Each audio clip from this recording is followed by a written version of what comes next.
धन्यवाद सभापति महोदय। हम ही को कातिल कहेगी दुनिया, हमारा ही कत्लेआम होगा।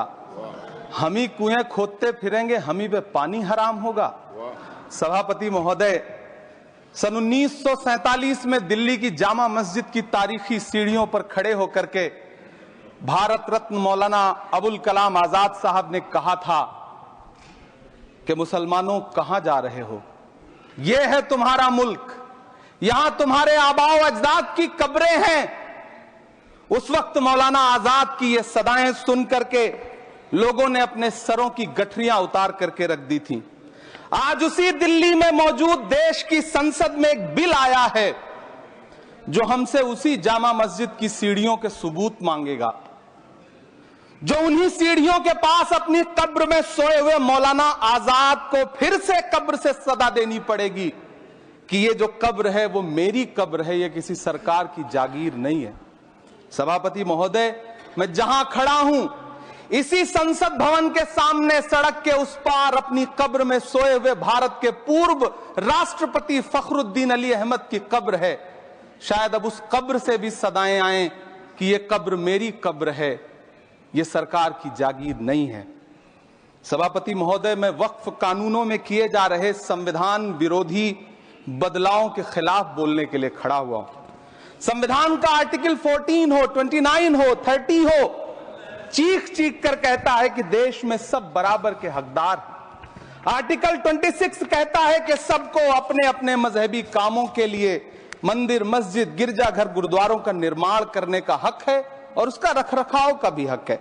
लेकिन डॉक्टर बाबा साहब अंबेडकर के संविधान को हर दिन कुचलने वाली यह सरकार देश के मुसलमानों से नफरत में इतनी अंधी हो गई है कि खुलेआम देश की संसद में देश सरकार के माइनॉरिटी मिनिस्टर साहब और होम मिनिस्टर साहब झूठ बोलते हैं और देश को गुमराह करते हैं, झूठ शब्द असत्य बोलते हैं। सरकार ने इस बिल का नाम उम्मीद रखा है। मंत्री जी कल से इसे देश के मुसलमानों के लिए नई उम्मीद बता रहे हैं। नहीं मंत्री जी, न तो यह बिल मुसलमानों के लिए नई उम्मीद है और न ही उम्मीद की नई किरण। सभापति महोदय, भाजपा ने पूरे देश में वक्फ के नाम पर कई सारे झूठ फैलाए हैं। आइए आज उनकी सच्चाई पर बात करते हैं। वक्फ ट्रिब्यूनल को ऐसे बताया जाता है जैसे वक्फ ट्रिब्यूनल कोई मजहबी खाप पंचायत हो। सभापति महोदय, जबकि सच्चाई यह है कि वक्फ ट्रिब्यूनल भी तो सरकारी न्यायिक विभाग है जिसमें सरकार द्वारा नियुक्त जज होते हैं, जिसमें प्रशासनिक अधिकारी होते हैं, कहीं ऊपर से थोड़ी आ गए। सभापति महोदय, देश के गृह मंत्री जी ने इसी सदन में कहा कि वक्फ ट्रिब्यूनल के फैसले के खिलाफ कोई कोर्ट नहीं जा सकता, जबकि सच यह है कि वक्फ एक्ट 1995 की धारा 83(9) के तहत हाई कोर्ट वक्फ ट्रिब्यूनल के फैसले की न सिर्फ समीक्षा कर सकता है बल्कि उसे बदल भी सकता है। सच तो यह है कि वक्फ बोर्ड खुद अपनी जमीनों के लिए कई सारी कोर्ट में मुकदमे लड़ रहा है। सभापति महोदय, दिल्ली की जिन 123 संपत्तियों को लेकर कल माइनॉरिटी मिनिस्टर, होम मिनिस्टर साहब और अभी आदरणीय नेता सदन बात कर रहे थे, आइए उनकी सच्चाइयों पे भी बात करते हैं। 1911 में जब अंग्रेजी हुकूमत ने कोलकाता के बजाय दिल्ली को राजधानी बनाने का फैसला किया तो रायसीना हिल्स के चारों तरफ जो मुसलमानों की ढेर सारी जमीनें थी उनको एक्वायर किया गया और लुटियन को इसकी तामीर की जिम्मेदारी सौंपी गई। सेंट्रल विस्टा की तरह लुटियन जोन का मेगा प्लान तैयार हुआ, लेकिन उस वक्त के मुसलमानों ने उस वक्त की अंग्रेजी हुकूमत से अपनी इबादत गाहों को बचाने के लिए लड़ाई लड़ी। मामला ब्रिटिश गवर्नमेंट तक पहुंचा। तब यह तय हुआ कि वो जो धार्मिक स्थल हैं उन्हें जस का तस रहने दिया जाएगा। इंडिया गेट के बगल वाली मस्जिद हो, जाप्तागंज, सुनहरी बाग मस्जिद हो, पार्लियामेंट रोड वाली मस्जिद हो, ऐसी 123 संपत्तियों के मैनेजमेंट के लिए 1913 में मुसलमान वक्फ वैलिडेशन एक्ट बना और उसके बाद एक नया शहर बसाया गया जिसे लुटियंस जोन का नाम दिया गया। फिर 1943-45 के बीच एक और समझौता हुआ आजादी से पहले उसके तहत काफी सारी वक्फ जायदादों को सुन्नी मजलिस औकाफ बनाकर उसके अंडर किया गया ताकि उसकी देखरेख की जा सके। गृह मंत्री जी 2 दिन से सदन में जो बात कह रहे हैं वो दरअसल 123 संपत्तियां उसी सुन्नी मजलिस औकाफ के तहत आती। सभापति महोदय, आजाद भारत आजाद हुआ। आजादी के बाद भारत में 1954 में वक्फ एक्ट लागू हुआ, जिसकी धारा 9 के तहत 1964 में केंद्रीय वक्फ काउंसिल का गठन हुआ। दिल्ली की वही 123 प्रॉपर्टीज को 1970 में सर्वे गजट करके गजट नोटिफाई किया गया। इसके निपटारे के लिए पूर्व प्रधानमंत्री इंदिरा जी के द्वारा 1974 में एक बर्नी कमेटी बनाई गई। बर्नी कमेटी ने 1976 में इन 123 संपत्तियों को दिल्ली वक्फ बोर्ड की संपत्ति होने की रिपोर्ट सौंपी। उस रिपोर्ट के आधार पर 1984 में कांग्रेस सरकार ने उन 123 प्रॉपर्टीज को दिल्ली वक्फ बोर्ड को सौंपने का फैसला किया, जिसके खिलाफ विश्व हिंदू परिषद कोर्ट गई। मामला 2011 तक पेंडिंग रहा। फिर 2011 में कोर्ट ने सरकार को आदेशित किया कि इसका निपटारा करो। तब 2013 में तत्कालीन यूपीए सरकार ने दिल्ली की उन्हीं 123 जायदादों को बर्नी कमेटी की सिफारिशों के मुताबिक वक्फ बोर्ड के हवाले किया। यही वो प्रॉपर्टीज हैं जिनके नाम से गृह मंत्री जी कल से कांग्रेस को कोस रहे हैं। फिर आई 2014 में भाजपा की सरकार, जो तब से इन जमीनों को हड़पने की साजिश कर रही है।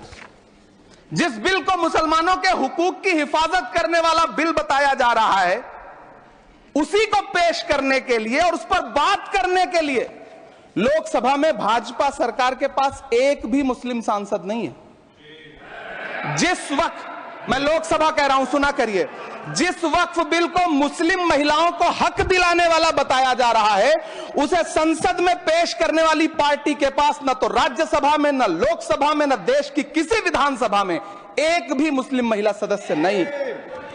कल किरण रिजिजू जी कह रहे थे कि रेलवे की जमीनें देश की जमीनें हैं, डिफेंस की जमीनें देश की जमीनें हैं। हां मंत्री जी, हैं, बिल्कुल हैं।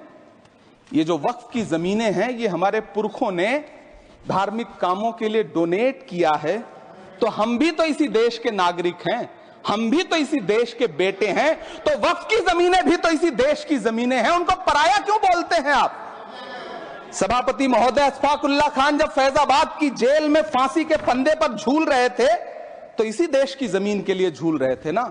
सभापति महोदय, अंडमान की जेल में काला पानी की सजा काटकर अपनी जान देने वाले मौलाना फजले हक खैराबादी हो या शेर खान अफरीदी हो, वो भी तो इसी जमीन के लिए अपनी जान दे रहे थे ना। सभापति महोदय, पाकिस्तान के खिलाफ लड़ते हुए अपनी जान देने वाले महावीर चक्र विजेता ब्रिगेडियर उस्मान हो या पाकिस्तान के पैटर्न टैंक उड़ाने वाला परमवीर चक्र विजेता वीर अब्दुल हमीद हो, वो भी तो इसी जमीन के लिए अपनी जान दे रहा था ना। और मंत्री जी, मैं इस सदन में अलल ऐलान ये कहता हूं कि जब भी इस देश की जमीन को लहू की जरूरत होगी, आपसे 2 कदम आगे इमरान खड़ा मिलेगा, ये मैं आपसे यकीन दिलाते हुए कह रहा हूं। सभापति महोदय, मैं सरकार से कहना चाहता हूं, हमसे हमारी इबादत गाहें तो मत छीनिए ना, हमारे घरों पे बुलडोजर तो मत चलाइए ना, हमारी कब्रों में तो हमें सुकून से सोने दीजिए ना। सभापति महोदय, माइनॉरिटी मिनिस्ट्री का बजट कट करके, मुस्लिम बच्चों की स्कॉलरशिप बंद करके अब सरकार कह रही है कि हम वक्फ की आमदनी से गरीब मुसलमानों का भला करेंगे। गुजरात की बेटी बिल्किस के बलात्कारियों की रिहाई के बाद उन्हें माला पहनाने वाली लोगों के नेता ये कह रहे हैं कि यह बिल मुस्लिम महिलाओं को उनका हक दिलाएगा। धन्यवाद मोदी जी, क्या बढ़िया सौगातें मोदी दे रहे हैं आप। पहले हमें गुजराते मोदी दिया, आप सौगाते मोदी दे रहे हैं। लेकिन यह सरकार इतना याद रखे कि इसी ठसक के साथ देश की संसद में सीए का कानून भी लाया गया था और कहा गया था बड़े बड़े भाषण देकर के कि पड़ोसी देशों से हिंदू भाइयों को ला करके यहां नागरिकता दी जाएगी। लेकिन मैं आपके संज्ञान में लाता हूं सर कि पिछले इतने दिनों में इनसे नागरिकता लेने के लिए 2000 व्यक्ति भी नहीं आए, जबकि इसके उलट इन्हीं की सरकार में पिछले 10 साल में 15 लाख से ज्यादा भारतीयों ने भारत की नागरिकता छोड़ करके दूसरे देश में जाकर के बस गए। यह हुआ उस कानून का अंजाम। सभापति महोदय, इसी तरह की जिद के साथ किसानों के खिलाफ भी कानून लाए गए थे। जिस तरह आज वक्फ के फायदे गिनाए जा रहे हैं, उसी तरह से किसानों को भी कृषि कानूनों के फायदे गिनाए गए थे। लेकिन अंजाम क्या हुआ? 700 किसानों की शहादत लेने के बाद सरकार को अन्नदाता किसानों के सामने घुटने टेकने पड़े और कृषि कानून वापस लेने पड़े। जिल्ले इलाही, जमहूरियत जो है वो नफरत और ठसक से नहीं चलती है, अकड़ से नहीं चलती है। उसमें सबकी हिस्सेदारी जरूरी है। कल देश के माइनॉरिटी मिनिस्टर ने लोकसभा में खड़े होकर एक शेर सुनाया था कि मुझसे कोई बदगुमान न हो, तो मैं उन्हें एक शेर सुनाना चाहता हूं कि मैं आज जद पे हूं तो इतना खुशगुमान न हो, मैं आज जद पे हूं तो इतना खुशगुमान न हो, चराग सबके बुझेंगे हवा किसी की नहीं। नीतीश कुमार जी हो, चंद्रबाबू नायडू जी हो, चिराग पासवान जी हो, जयंत चौधरी जी हो, देवे गौड़ा जी हो, जीतन राम मांझी जी हो, सबको समझना पड़ेगा कि जब जंगल में आग लगती है तो न वो बरगद बचते हैं जो हवा को आंधी में तब्दील करते हैं, न वो बांस बचते हैं जो आपसी रगड़ से चिंगारी पैदा करते हैं। सभापति महोदय, जब देश को मनमोहन सिंह साहब जैसा काबिल प्रधानमंत्री मिलता है तो देश को आरटीआई जैसा एक्ट मिलता है, सेज जैसा एक्ट मिलता है, मनरेगा जैसा एक्ट मिलता है, लिबरलाइजेशन मिलता है, राइट टू एजुकेशन मिलता है, नेशनल फूड सिक्योरिटी एक्ट मिलता है।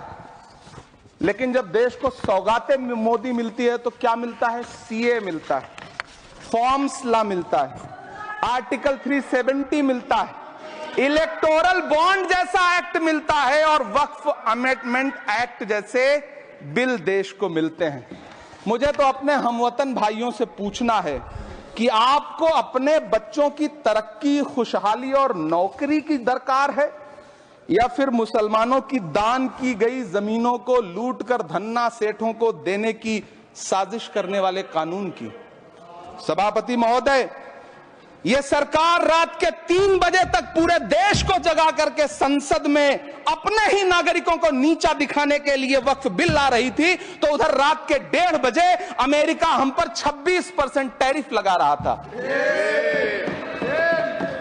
सरकार की प्राथमिकताएं देश को पता।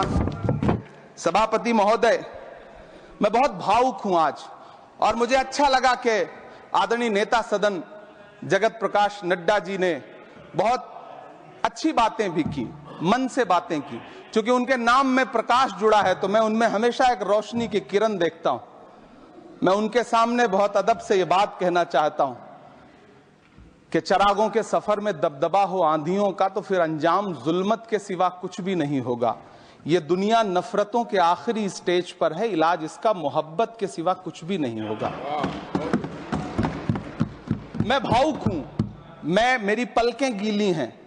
अगर देश की एक बहुत बड़ी आबादी को लगता है कि आप उसका भला करने के लिए नहीं बल्कि उनकी इबादतगाहों, उनकी कब्रिस्तानों, उनकी खानकाहों को बर्बाद करने का बिल ला रहे हैं, तो फिर आप अगर समझाने में नाकामयाब रहे हैं तो यह आपकी नाकामयाबी है। पहले समझाइए, उसके बाद कोई बिल लेकर के आइए, तब शायद हम आपका इतनी पुरजोर तरीके से विरोध ना करें।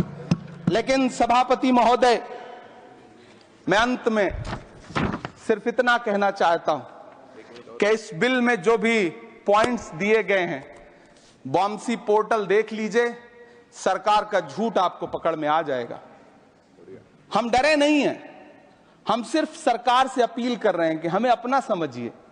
हम आपके अपने हैं, इस देश के नागरिक हैं और आप ताकत में हैं। संख्या बल के आधार पर बिल हो सकता है आप पास करा ले, लेकिन आपको यह बात समझनी पड़ेगी कि हम तो वो तारीख हैं, जहनों में रहना है जिसे कागजी पुर्जे नहीं जो फाड़ डाले जाएंगे। जिस जमी पर मैं खड़ा हूं ये मेरी पहचान है। आप आंधी हैं तो क्या मुझको उड़ा ले जाएंगे? आपको यह बात समझनी पड़ेगी। आपको अगर इतना विपक्ष की तरफ से पहले जेपीसी में इतने सारे पॉइंट्स आए और उसके बाद कल से लोकसभा में और राज्यसभा में सुझाव आप सुनने को तैयार नहीं है, लोगों की शंका को दूर करने के बारे में आप बिल्कुल सोच नहीं रहे, बस आप कह रहे हैं यह बिल उम्मीद की नई किरण है। नहीं साहब, इसे भले किरण जी लेके आए हैं, लेकिन ये उम्मीद की नहीं बल्कि नाउम्मीदी की किरण है। और इस देश की एक बहुत बड़ी आबादी इस बात से खदशे में है, शक में है कि आप सीधे उनकी जमीनों को लूट करके धन्ना सेठों को बेचना चाहते हैं। मेरी अब भी आपसे अपील है कि इस बिल को वापस लीजिए। यह बिल कहीं से आपके अपने नागरिकों के लिए अच्छा नहीं है। यह बिल सिर्फ इस देश के मुसलमानों को नीचा दिखाने का और अपने एक ऐसे मतदाता वर्ग को खुश करने का बिल है जिनको इस बिल के पास हो जाने से कुछ मिलेगा भी नहीं। लेकिन आप एक नैरेटिव देना चाहते हैं, एक मैसेज देना चाहते हैं। मेरी आपसे अपील है कि कृपया ये जो सबका साथ सबका विकास का नारा है, इस नारे को रत्ती भर तो चरित्रार्थ कर दीजिए। बहुत बहुत धन्यवाद।